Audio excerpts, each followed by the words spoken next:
भारत, एक ऐसी जमीन जहां सभ्यता सिर्फ इतिहास नहीं बल्कि पहचान थी।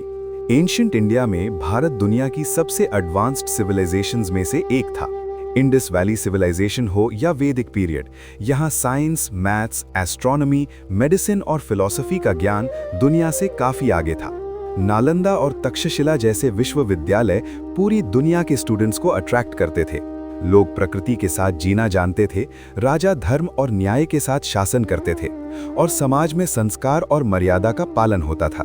लेकिन वक्त के साथ इस सोने की चिड़िया पर बुरी नजर पड़ने लगी। बाहर से आने वाले आक्रमणकारियों के बाद सबसे गहरा जख्म दिया ब्रिटिशर्स ने। British east India company trade के बहाने इंडिया आई। धीरे धीरे उन्होंने सियासत, सेना और राज्यों पर कब्जा जमा लिया। जो देश कभी गुरु था उसे गुलाम बना दिया गया। ब्रिटिशर्स ने अपनी पॉलिसीज से इंडियन इकोनॉमी को तोड़ दिया। इंडस्ट्रीज बर्बाद हो गईं, किसान गरीब हो गए और देश भूख और बेरोजगारी में डूब गया। इंडियन लोग अपने ही देश में स्लेव बन गए। उन्हें अपनी जमीन पर अधिकार नहीं था, अपनी आवाज की कोई कीमत नहीं थी। अंग्रेज हुक्म देते थे और भारतीय लोग उनका पालन करने पर मजबूर थे। रेलवेज, रोड्स और सिस्टम्स का फायदा सिर्फ ब्रिटिश एम्पायर को था, न कि आम हिंदुस्तानी को।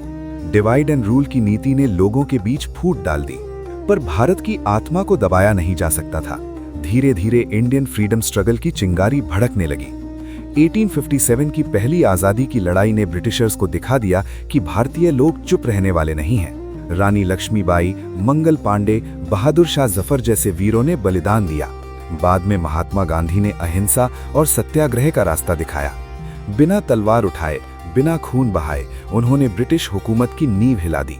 भगत सिंह, सुखदेव और राजगुरु जैसे जवानों ने अपनी जान देकर देशभक्ति का मतलब समझा दिया। सुभाष चंद्र बोस ने कहा, तुम मुझे खून दो, मैं तुम्हें आजादी दूंगा, और पूरा देश जोश से भर गया।